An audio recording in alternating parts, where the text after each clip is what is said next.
Hello friends, my name is Rokli Kiran Ashok. I am from Amandagar. Our today's Viva topic is what is collection framework in Java. So collection framework in Java basically it is the most important concept available in Java. So we'll discuss about the one by one what are the included in collection frameworks. So in that collection frameworks, so various classes and interfaces are included in that, like list, set, queue. So it is the interfaces are available in collection frameworks. And next, various classes like array list, linked list, stack, vector. So it is a classes. So that means it's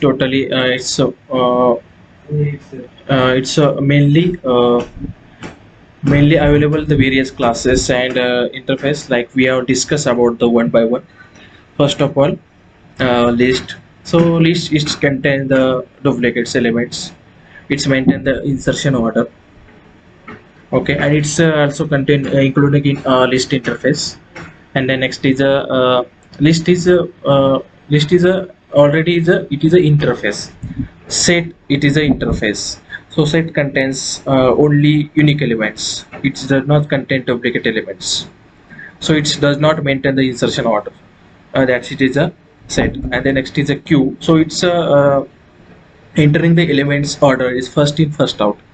That means we are adding the elements in specific queue, in adding the element in queue format, like and we are adding the elements first. We are adding the element some elements, and we are retrieve the element at that time. We are using the adding the first element and retrieve the first element. That means it's elements retrieve and adding the procedure like a first in first out.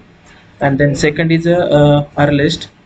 So R list it's increase the uh, increase the 50% size of array. So it is a dynamically change. We have as per need we have changed the size of array list easily. So it's mostly used into fetch and select the data from your list.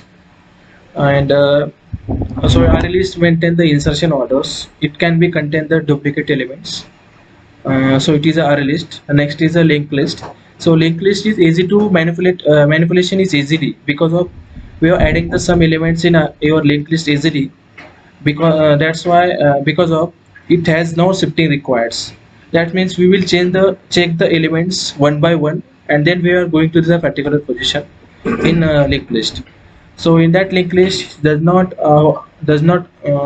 use the uh, random access, and array list is used to random access. So it is a array list and linked list.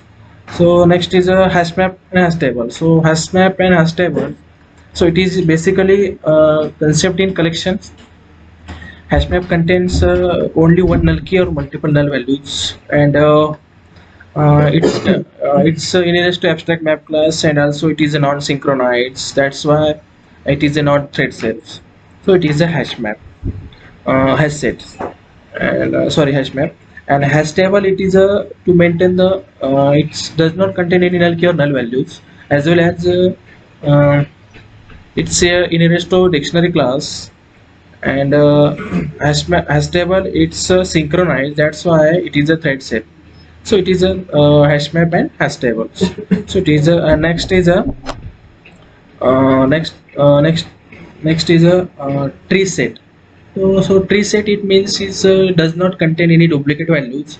So it's maintain the ascending orders. That's why, and it is implemented by the tree structure. Okay, so it is a tree set. So next is a tree map. So tree map also contain the it's implemented by the tree structure. And so it is a tree set. It's maintain the ascending order. Okay, and it does not contain any duplicate value.